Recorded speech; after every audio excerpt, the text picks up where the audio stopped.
کبھی کبھی زندگی کی چمک دھندلا جاتی ہے، سب کچھ ہونے کے باوجود دل خالی سا لگتا ہے۔ یہ کہانی ہے فاطمہ کی، ایک لڑکی جو مسکراتی تھی لیکن اندر سے ٹوٹ چکی تھی۔ کلاس روم میں سب ہنس رہے تھے، وہ خاموش تھی۔ دن گزرتے جا رہے تھے لیکن دل میں ایک بوجھ سا تھا۔ راتوں کی نیند اڑ چکی تھی اور صبح بھوجل ہو چکی تھی۔ اکیلا پن، ایسا جیسے کوئی آواز اندر چیخ رہی ہو لیکن کوئی سن نہ پائے۔ ایک دن اس کی دوست سارا نے پوچھا، فاطمہ کیا ہوا ہے؟ تم پہلے جیسی نہیں رہی۔ فاطمہ نے نظر جھکا کر بس اتنا کہا، زندگی بیکار لگتی ہے، کچھ سمجھ نہیں آتا۔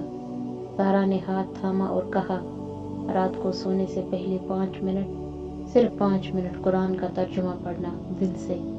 اس رات فاطمہ نے پہلی بار قرآن دل سے پڑھا، آیات جیسے دل پہ مرہم رکھ رہی ہو، الفاظ جن کا مطلب کبھی نہ سمجھا اب جیسے اس کی کیفیت کو بیان کر رہے تھے۔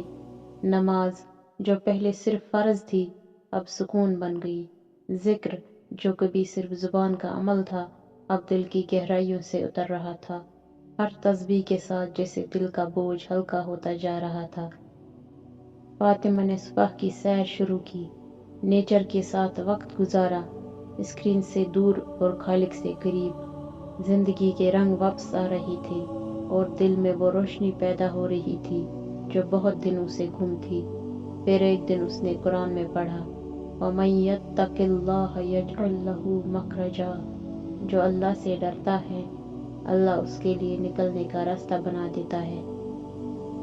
فاطمہ نے سیکھا کہ ڈپریشن صرف بیماری نہیں، یہ ایک پکار ہے، ایک راستہ جو اللہ کی طرف لے جاتا ہے، اور وہ راستہ قرآن، نماز اور ذکر سے ہو کر گزرتا ہے۔ اگر آپ یا آپ کا کوئی پیارا ایسی کیفیت سے گزر رہا ہے تو جان لیں اللہ آپ کو تنہا نہیں چھوڑتا۔ سجدے میں گر کر آپ وہ سکون پا سکتے ہیں جو دنیا کبھی نہیں دے سکتی۔ اس ویڈیو کو شیئر کریں، شاید کسی فاطمہ کی زندگی بدل جائے۔